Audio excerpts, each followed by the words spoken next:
Olá, pessoas queridas. Estamos aqui com chamamentos, 39ª. Estamos caminhando para o final. São 45 fagulhas e nós vamos hoje entrar para a discussão sobre aniversário digno de comemoração. Como assim? O que ele quer dizer com isso, né? Eu espero que você esteja bem. Meu nome é Márcia Amêndola, bem-vindo aqui ao canal. Nós estamos terminando essa obra, Chamamentos de Roberto Tranjan. Se você chegou agora, sugiro que vá lá no início e vá passo a passo, numa jornada crescente, porque esse livro tem propostas de reflexão, atividades, visando ao nosso desenvolvimento, autoconhecimento e pensar sobre o propósito. Estamos aqui na vida para quê? Né?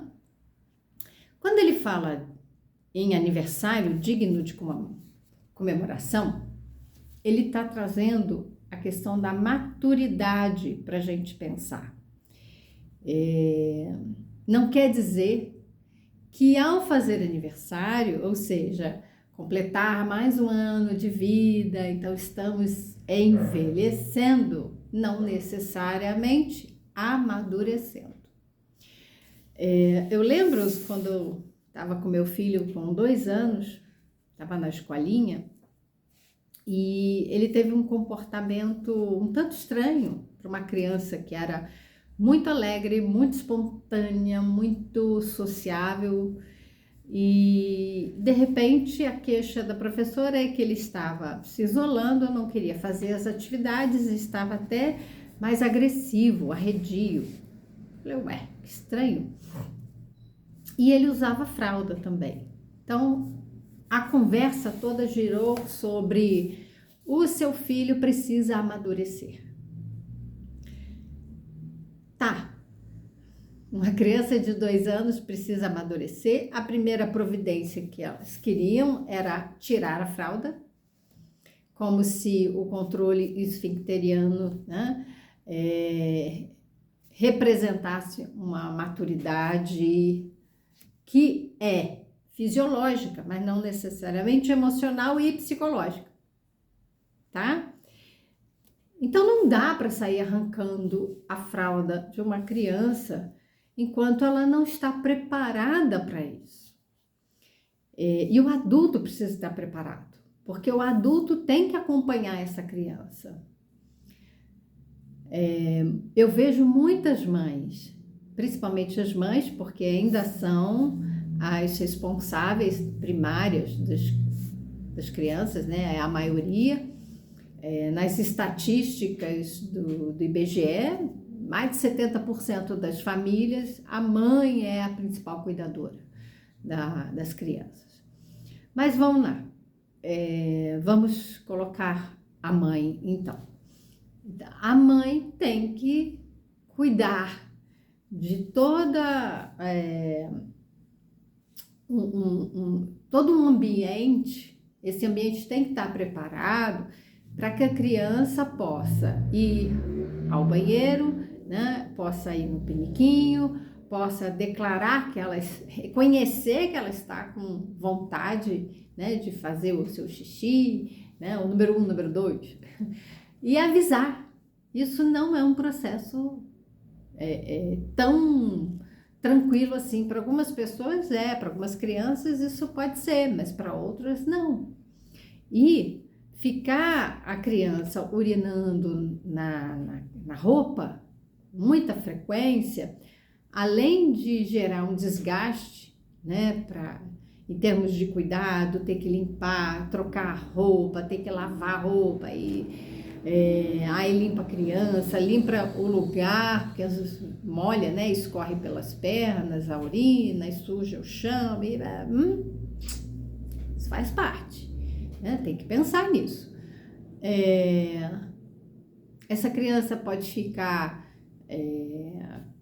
assada, ela pode ficar desconfortável, E ela pode também, dependendo da reação do adulto, você tem que avisar, né? Quando tiver vontade de fazer xixi, tem que avisar, não pode fazer xixi na calça.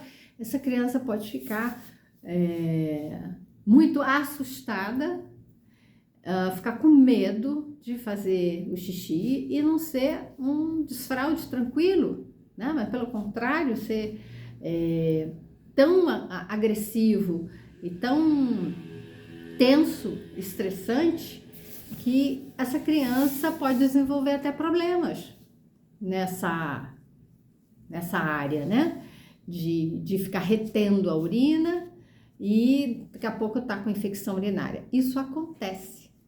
Eu tô contando essa história toda, um exemplo que é bem do cotidiano das mães que têm aí suas crianças, mas por causa desse discurso de maturidade.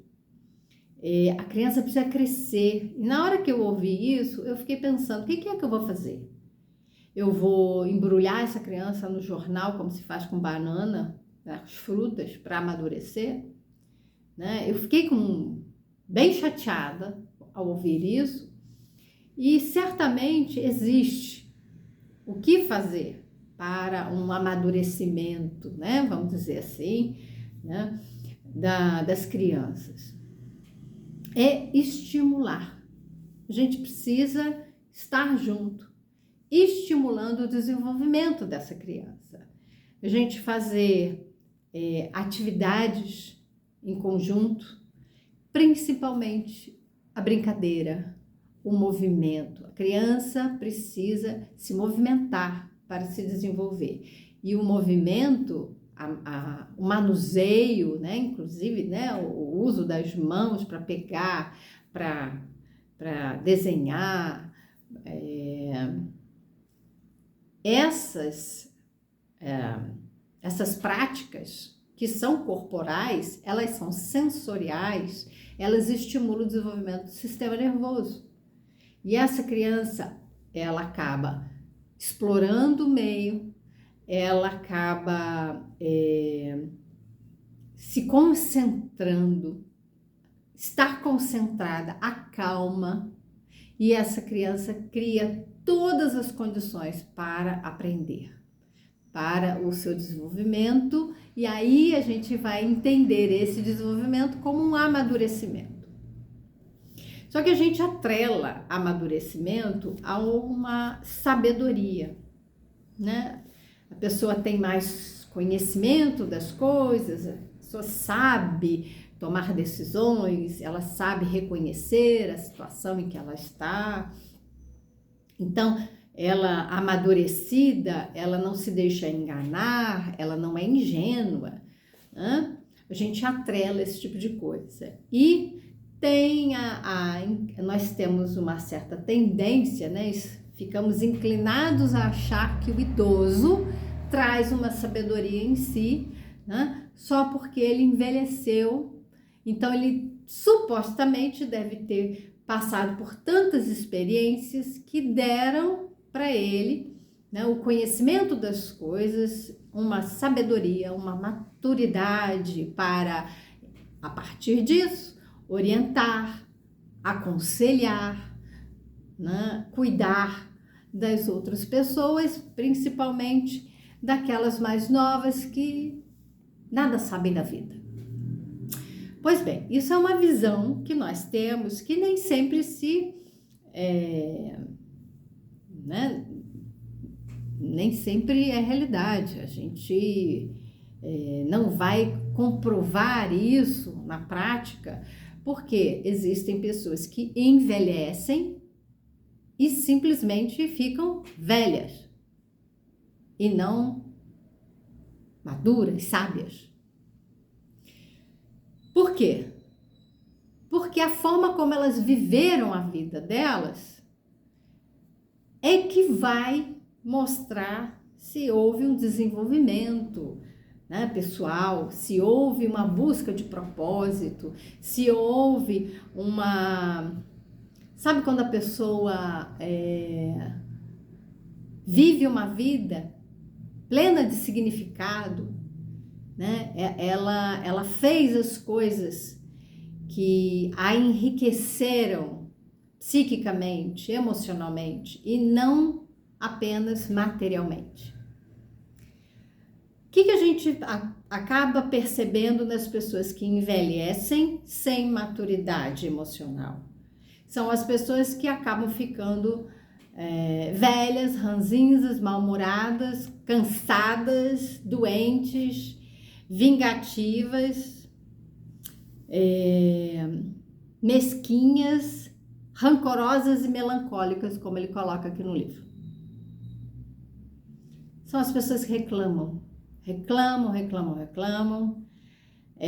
pessoas que querem manter a juventude. Então, nós vivemos numa sociedade que o valor está em ser jovem. Então, tem que estar bonito, sarado, né? Nunca se cuidou tanto, né, da aparência, da forma como se veste, o corpo físico, a maquiagem, os cabelos. Tudo bem, a gente precisa cuidar disso, faz parte, o nosso corpo faz parte. Mas isso não é autoestima, tá? Autoestima não tem nada a ver com o cuidado da aparência física. Autoestima tem a ver com o cuidado com os nossos valores. Quem eu sou é aquilo que é um valor para mim, né? Então fala de uma questão moral, fala de uma questão de como eu vivo a minha vida no sentido de buscar a felicidade minha e dos outros, não é só minha, é de buscar a harmonia, o bem-estar de todos, né? E eu me incluo. Então a gente diz que a autoestima, porque a pessoa tá, né, vai lá se cuidar, vai fazer o cabelo, vai pintar as unhas, vai comprar uma roupa, vai comer uma comidinha gostosa. Isso não é cuidar da autoestima, tá? Nada tem a ver. Na verdade, a pessoa pode estar com a autoestima lá no chão e ela fica fazendo essas coisas para ter uma sensação de prazer e com isso ela se ilude. Ela acha que está tudo bem na vida dela e não está. Então, a gente percebe um valor muito grande da sociedade para a juventude. Então, o idoso, ele tem que parecer jovem, né? Ele tem que fazer uma plástica, né? Tem que passar os produtos para esticar aqui.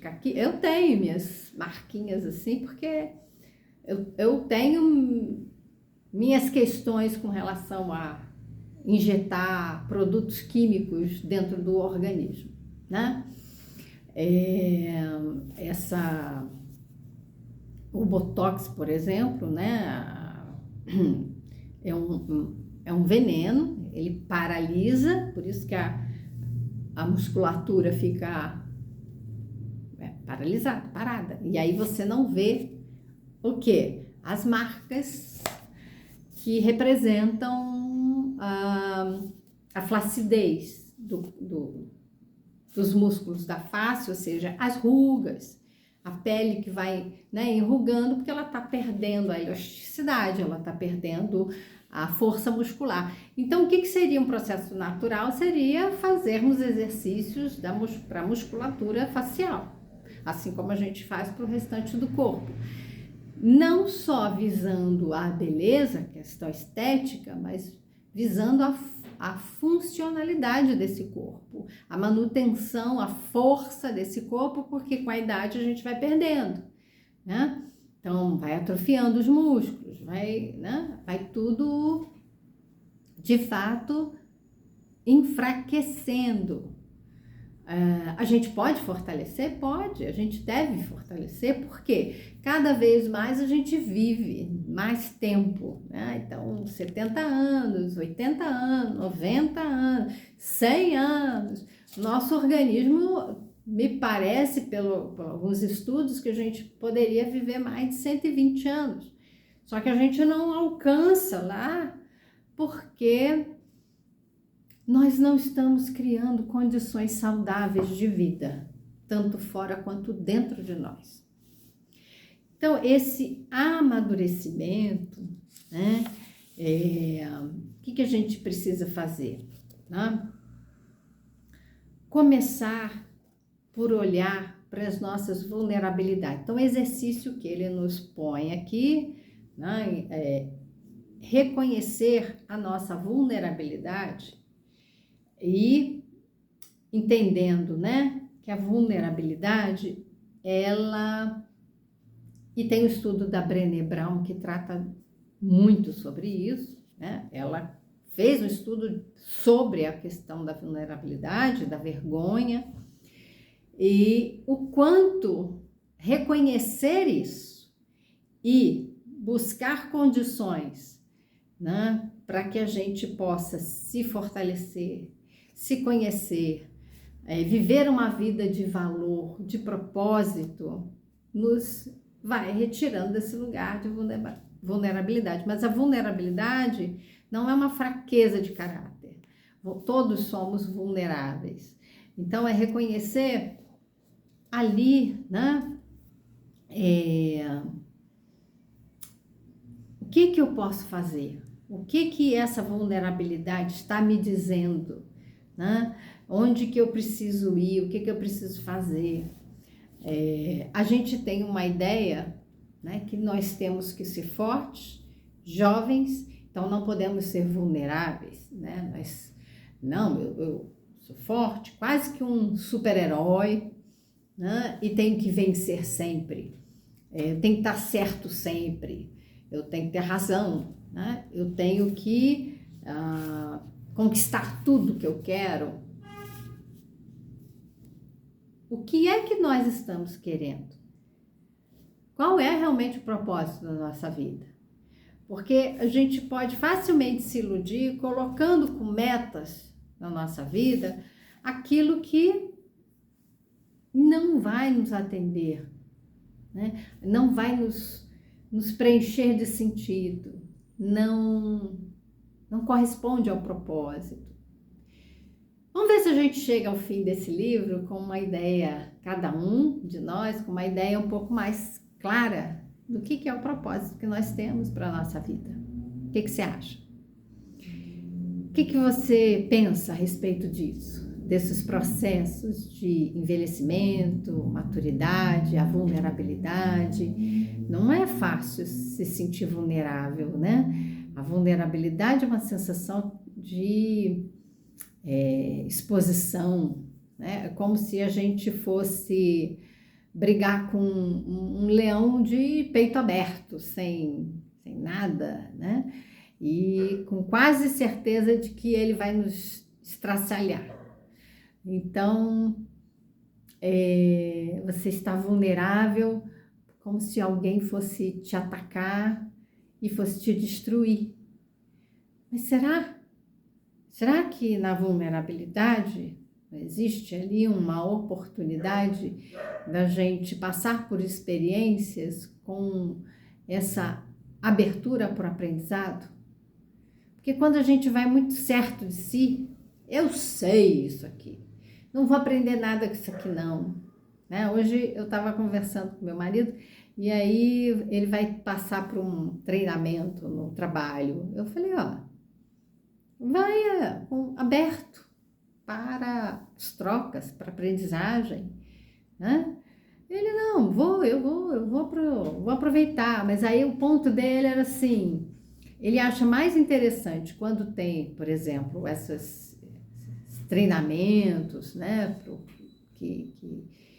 palestras e tal, quando reúnem pessoas de outros lugares, né, de outras empresas, né? E ali você conhece pessoas, você tem outras experiências. Então, isso é bacana, isso é interessante. Quando a gente se coloca no mundo, se reúne com os diferentes, né? Você aprende com a experiência do outro que, né, passou por uma dificuldade, então, passou por uma experiência tal, e ele resolveu com tais ferramentas, e você, puxa, foi assim que você fez? Que interessante, eu não havia pensado nisso. E o que ele estava falando? É que dentro da empresa, trazendo um palestrante, talvez não se aproveite tanto, porque você está conversando ali com uma pessoa, o resto todo mundo está envolvido na mesma atividade, mesma preocupação, né? Estão lidando com o mesmo problema e praticamente todo mundo pensando as mesmas coisas. E talvez é isso, a gente precise se abrir, mostrar as nossas vulnerabilidades para aqueles que podem nos ajudar, aqueles que têm mais maturidade, aqueles que têm capacidade, né, de orientar, de aconselhar, porque já passaram pela experiência. Então, fazer essas trocas, de fato, é muito interessante. E a gente mostrar, olha, isso aqui eu não sei, isso aqui eu não tenho experiência, isso aqui eu estou batendo cabeça para resolver esse problema aqui, porque eu só tenho essas ideias, né? O meu espectro aqui, o meu leque de opções, né, tá um pouquinho, né? Então, alguém que já passou por outras experiências, outros trabalhos, estudou outras coisas, tem novas ideias, isso pode refrescar e você se abre, diz do quanto está ali sem saber o que fazer. Então, vulnerável. O outro pode olhar você, né? A nossa vulnerabilidade é porque a gente não quer ser visto como alguém fraco, né? Incapaz, como alguém que pode ser descartado. Então a empresa olha, como assim você não sabe resolver o problema? Então eu demito você, contrato outro. Nas relações, né? A gente tem descartado tantas pessoas porque elas não correspondem àquilo que a gente quer. Mas caramba, será que a gente é também aquilo que o outro quer? Será que eu correspondo também? Eu não tenho defeito? Eu não tenho as minhas fraquezas, as minhas vulnerabilidades? Claro que eu tenho. E aquela pessoa que, se a gente se abrir, se a gente conversar, é claro que a gente vai fazer isso com alguém que a gente confia, né? Num certo ambiente protegido.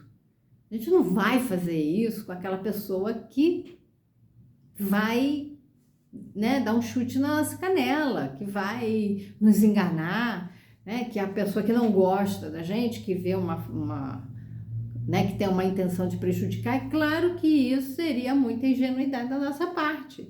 A gente vai se colocar de forma vulnerável diante daquele que a gente viu como uma pessoa capaz de nos orientar e de cuidar de nós.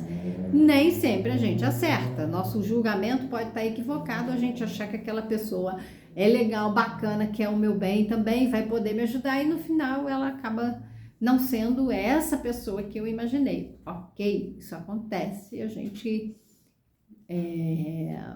incorre em erros muitas vezes por conta da nossa ilusão, é de como a gente vê. Mas existem pessoas que a gente pode procurar, terapeutas, e nem todos os psicólogos estão preparados. Então, assim, eu vou para um psicólogo porque ele vai saber. Tem que buscar uma indicação, né? Você está aqui num canal que é de psicologia, né? Busca alguém, uma pessoa que goste realmente de você, que esteja disponível para te ouvir, para te acolher. Né? Os amigos, eles formam grandes redes de apoio.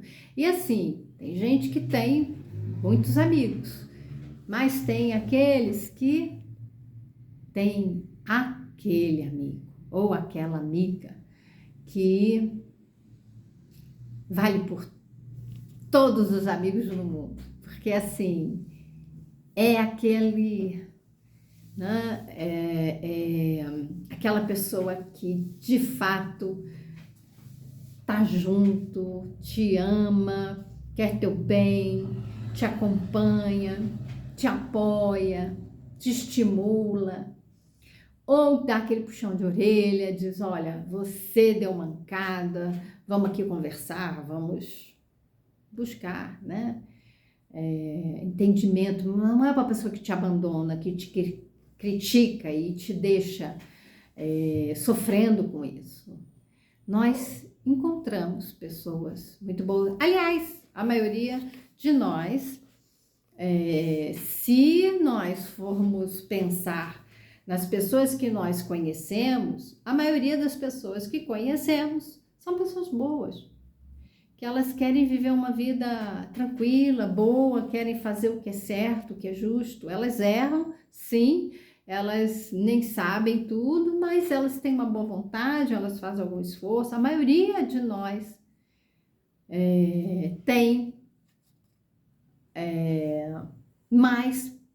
conhece mais pessoas que querem fazer o bem, que querem ter uma atitude honesta, querem se cuidar, querem cuidar dos outros, têm valores que são compartilhados conosco, que também queremos crescer, fazer coisas boas, nos desenvolver, ajudar o próximo, nos cuidar.